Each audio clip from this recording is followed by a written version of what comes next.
കോഴിക്കോട് ഫറോക്കിൽ മിന്നൽ ബസ് പണിമുടക്ക്. കാർ യാത്രക്കാർ ബസ് ജീവനക്കാരെ മർദ്ദിച്ചതിൽ പ്രതിഷേധിച്ചാണ് മിന്നൽ പണിമുടക്ക്.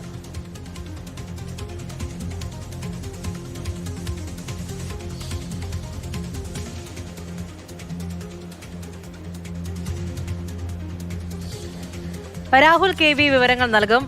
രാഹുൽ, ഈ പ്രശ്നമുണ്ടായത് അതിന്റെ കാരണം എന്താണ്? അതിപ്പോൾ ഒരു ബസ് പണിമുടക്കിലേക്ക് പോയിരിക്കുകയാണ്. പൊതുജനങ്ങളെ എത്രത്തോളം ബാധിച്ചിട്ടുണ്ട്? എന്താണ് ജീവനക്കാരൊക്കെ പറയുന്നത്?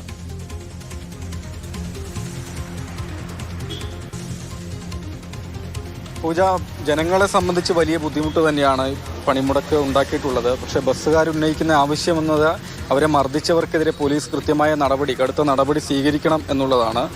രാവിലെ മുതൽ ഈ ഫറോക്കിൽ നിന്നുള്ള സ്വകാര്യ ബസ്സുകളെല്ലാം തന്നെ സർവീസ് മുടക്കിക്കൊണ്ട് പ്രതിഷേധിക്കുകയാണ്. ഇന്നലെ രാത്രി ഉണ്ടായിരുന്ന ഈ സംഭവ വികാസങ്ങളാണ് ഈ പ്രതിഷേധത്തിലേക്ക് കാര്യങ്ങൾ കൊണ്ടുവന്നെത്തിക്കുകയും ചെയ്തിട്ടുള്ളത്. രാത്രി 8 മണിയോടുകൂടിയാണ് ഈ സംഭവം ഉണ്ടാകുന്നത്. അതായത് ബസ്സും ഒരു കാറുമാണ് സൈഡ് നൽകുന്നതിനെ ചൊല്ലിയുണ്ടായ തർക്കമാണ് പിന്നീട് ഈ അടിപിടിയിലേക്ക് കലാശിച്ചത്. കാറിൽ 4 പേരുണ്ടായിരുന്നു.